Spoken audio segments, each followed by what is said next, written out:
Welcome, everybody. It's the Radio Surgery Show with Dr. Gil Lederman, MD, New York's only Harvard-trained, triple board-certified radiation oncologist who brings you the latest cancer treatment news, interviewing world-renowned cancer experts, delving into special cases, and, of course, answering your questions. I'm Rob Redstone, broadcasting from the WOR studios in the heart of New York City. And now, please welcome Dr. Lederman. Hi, good evening. It's Gil Lederman. This is our fifth unique radio show hour of the weekend. So you're welcome to listen to us every Saturday on WABC at 5 to 6, and then WOR from 1:30 to 2:30, 3 to 4 a.m., 6 to 7 a.m., and finally tonight, 9 to 10 p.m. We have Ed and Noah in the control panel. They're the experts who run this show and studio. And if you have questions or concerns, you're welcome to call us. We're live. We're at 1-800-321-0710, 1-800-321-0710. And again, my name is Dr. Lederman from Radio Surgery New York. And our goal of the show is to provide information to help you have a better life and a healthier life.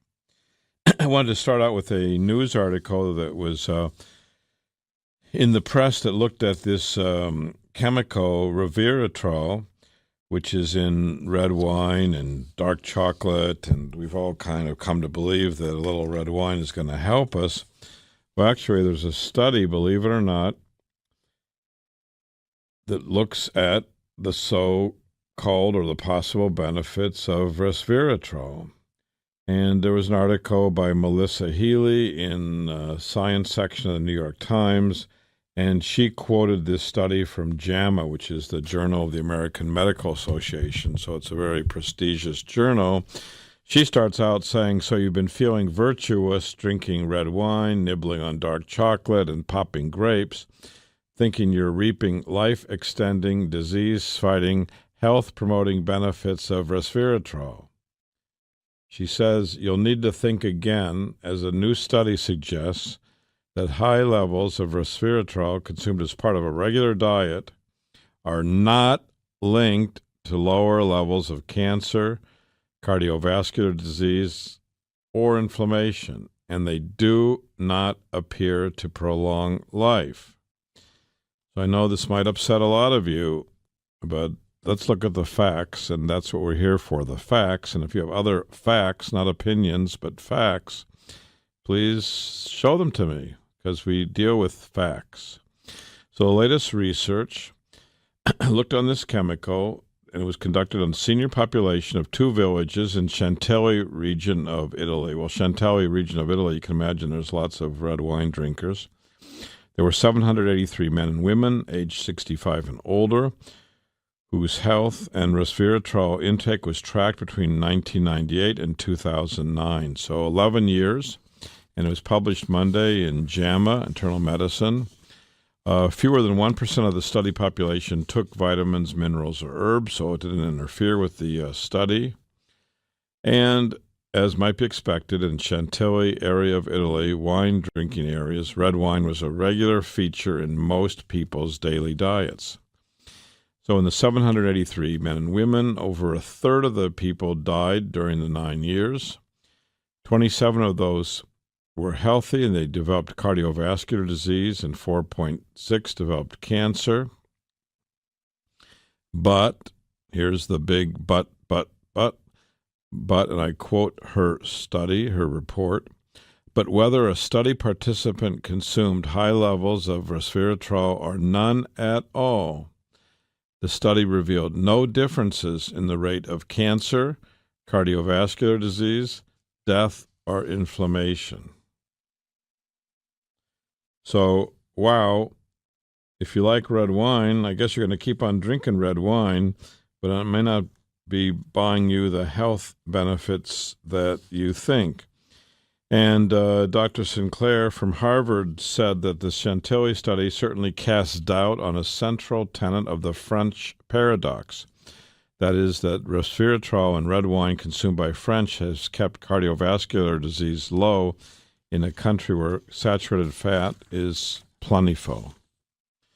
So, of course, Americans are already spending $30 million a year on resveratrol supplements, ranging in potency from equal of a few red glasses of wine to doses that are hundreds of times greater. The dietary supplements may be ineffective at prolonging life or may not be even safe, which we've talked about on earlier shows. He went on to say there is no data concerning the safety in high doses or for long-term supplementation in older people who are often taking multiple medications.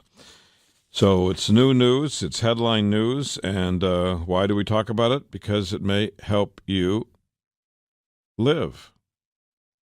And if you can't get a benefit from it, you may not want to waste your time and money on that. I want to talk about cases. Cases tonight. A lot of cases and a lot of news reports. Again, if you have comments, you're welcome to call us.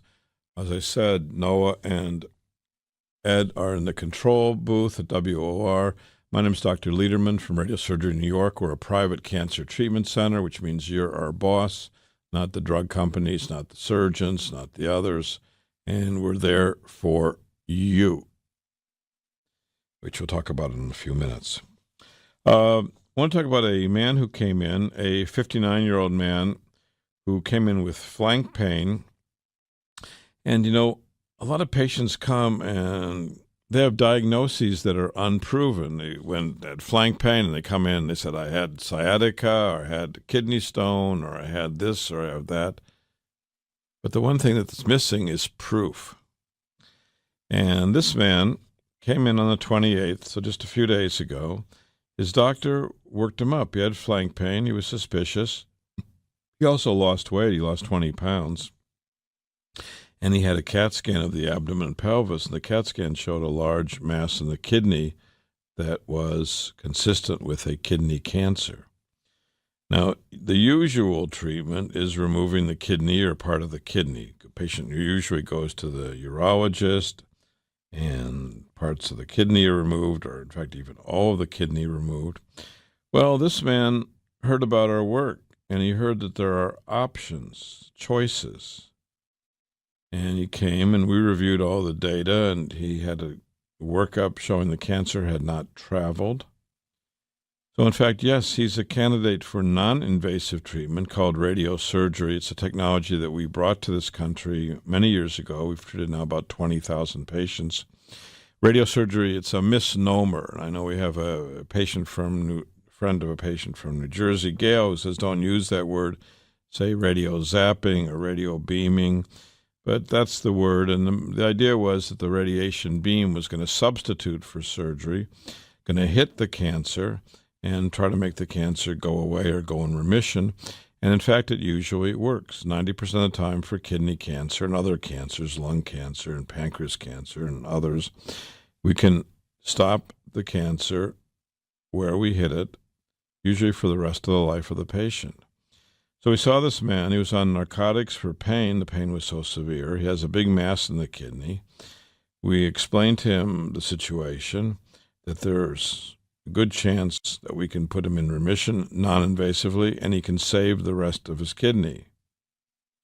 So it certainly makes sense. We tell everyone all the options. We're not afraid of talking about surgery, and we're not afraid of talking about all the options, including, in this case, radiosurgery, which is a non-invasive treatment options. By the way, my son just looked at the data for kidney cancer metastatic to the lung, and many patients, unfortunately, have kidney cancer that travels to the lung, and other cancers too, like breast cancer and lung cancer and colon cancer and sarcomas, so many. And the metastasis rate in the lung with successful outcome where we target the cancer right now, current data, according to Ariel Liederman, is 94%. And that data is going for a presentation at a big national cancer meeting. So I applaud him for his great work. And for patients who are interested in kidney and other cancers, please feel free to give us a call, or really best yet is to make an appointment so we can review all the data and your situation in detail. And speaking of treatment of metastasis, I want to speak about a woman, an 86-year-old woman, black woman from French-speaking from the islands, who had, that's always good in cancer, had metastatic breast cancer. She had about 5 spots in 2013, and we treated them over the course of the year. Each spot usually gets 5 treatments. Each treatment's about 15 minutes. People come in, get a treatment, and go home or go to work or go to lunch. Usually it's very well tolerated. So we treated her spots of cancer, metastatic, stage 4. So some people think, oh, it's stage 4, you can't do anything, you can't help. But listen to this. She's now come in for the second PET scan in a row, negative. The cancer has been successfully treated, and she's in remission.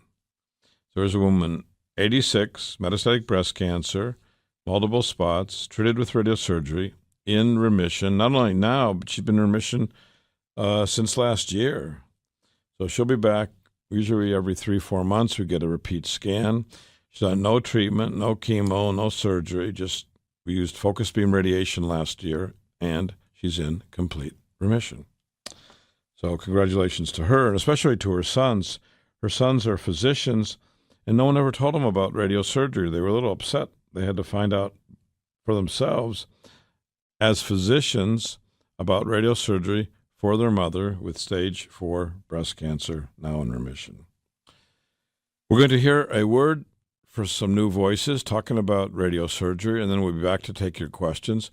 You can call us if you wish at 1-800-321-0710. We're at the WOR studio live in Manhattan, 1-800-321-0710. And be right back. For cancer treatment, most prefer effective, non-invasive, well-tolerated outpatient therapy. With Dr. Lederman, the radiosurgery pioneer, that's our goal, too. He's first in America, first in New York, first for you with body radiosurgery. We hit your cancer with no cutting, no bleeding. Dr. Lederman has decades of experience with primary and metastatic large or small cancers from head to toe.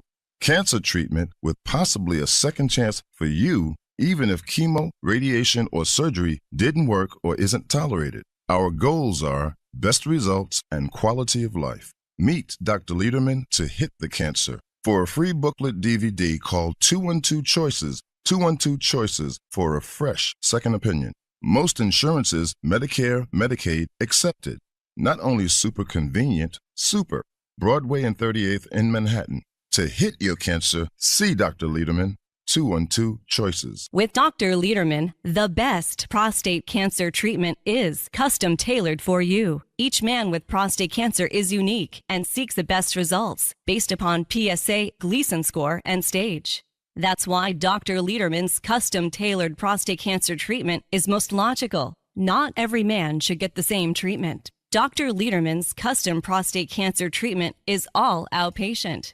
Our goals are your best results, avoiding radical surgery, maintaining your sexual and urinary function, and your life. Most insurances, Medicare, Medicaid accepted. Call Dr. Lederman at 212 Choices, 212 Choices for a fresh second opinion and free. Not only super convenient, super in Manhattan, 38th and Broadway. To hit the cancer, call Dr. Lederman, 212 Choices. Cherish your life. Custom prostate cancer treatment with Dr. Lederman, 212 Choices. Welcome back to the Radio Surgery Hour.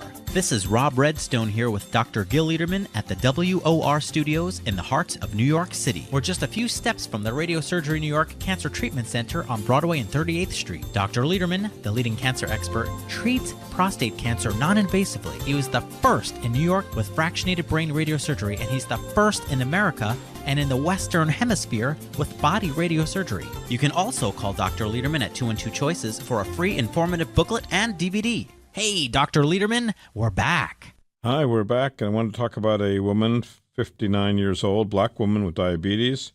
Her mother died at age 45 of breast cancer, and now she comes in with breast cancer.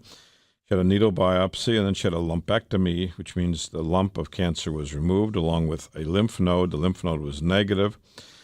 So she had a small cancer. There's a staging system to tell you the extent of the cancer, T1, T2, T3, T4. She is T1, so she has the smallest stage, the lowest stage, and the sentinel node was negative. So actually, she's very favorable risk.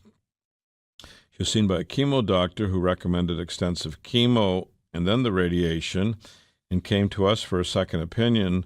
Well, in fact, she's got a great prognosis. 90% chance she's going to be cancer-free. She's going to live a normal life. And we certainly believe that by providing the radiation after lumpectomy, and there's data to show that women who have their breast intact, remove the lump of cancer, and have radiation, actually live as long, and many studies show longer than the women who have mastectomy. So certainly there's no need for mastectomy, and there's very little need, probably none, for chemotherapy. So she was happy that she came for a second opinion. We sat down, we reviewed all her records, and told her this information. So she's proceeding, and not surprisingly, she's proceeding because most likely she's going to have a great cosmetic result. She's going to have a great medical result, and most likely will live a normal life, and she won't even have a reminder of that mastectomy or radical or modified radical surgery. So we applaud her and wish her all the best. Also this week we had a barber from upstate came in. He and his wife, Italian speaking immigrants, they still speak Italiano, and we speak Italiano when he comes, he and his wife. He was treated with our treatment for prostate cancer in the stereotactic frame and brachytherapy 10 years ago.